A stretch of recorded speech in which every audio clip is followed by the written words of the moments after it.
அரிசி அதிகமா சாப்பிடாதடா, அதிகமா வெயிட் போடுவ அப்படின்னு சொல்லி சப்பாத்தியை ரெக்கமெண்ட் பண்ற இந்த காலத்துல நமது தமிழர்கள் பண்பாட்டிலேயே நம்ம உடலுக்கு ஏற்றவாறு எத்தனையோ அரிசி வகைகள் இருந்திருக்கு. நம்ம உடம்பையும் அது சீரமைச்சிருக்கு. அப்படி நம்மளால் மறக்கப்பட்ட சில அரிசி வகைகளை பத்தி தான் இன்னைக்கு பார்க்க போறோம். இது சில பேருக்கு கண்டிப்பா தெரிஞ்சிருக்கும். ஆனா தெரியாதவங்க இதை பார்த்து யூஸ் பண்ணிக்கோங்க. நம்ம லிஸ்ட்ல மூணாவதா இருக்கிற அந்த அரிசி என்னதுன்னா மட்ட அரிசி. இந்த மட்ட அரிசியை பாலக்காடு அரிசியும் சொல்லுவாங்க. ஸ்டார்டிங்ல இது நம்ம தமிழ்நாட்டுல விளைவிச்சிட்டு இருந்தாங்க. ஆனா இப்ப இது கேரளால ரொம்ப ஃபேமஸ் ஆயிடுச்சு. இந்த அரிசியில அப்படி என்ன பெனிஃபிட் இருக்குன்னா, நார்மலான அரிசி நல்லா பாலிஷ் பண்ணி இருக்கிற சத்தை எல்லாமே வெளியேற்றி கொடுப்பாங்க. ஆனா இந்த அரிசியை பாலிஷ் பண்ணாம நமக்கு கொடுக்கறதுனால அதோட தன்மை எல்லாம் நமக்கு அப்படியே சாப்பாட்டுல கிடைக்குது. இது மூலமா நமக்கு நிறைய நார்ச்சத்துகளும் தாது உப்புகளும் நிறைய கிடைக்கிறதுனால இந்த அரிசியை கண்டிப்பா எல்லாரும் வாங்கி சாப்பிட்டு பாருங்க.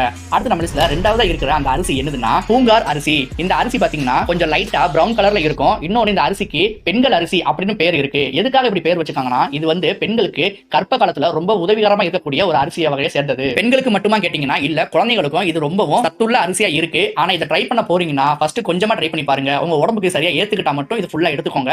ஒன்ஸ் ஒருவேளை ஏத்துக்கிட்டா இது உங்களுக்கு ரொம்ப யூஸ்ஃபுல்லான ஒரு அரிசியா இருக்கும்.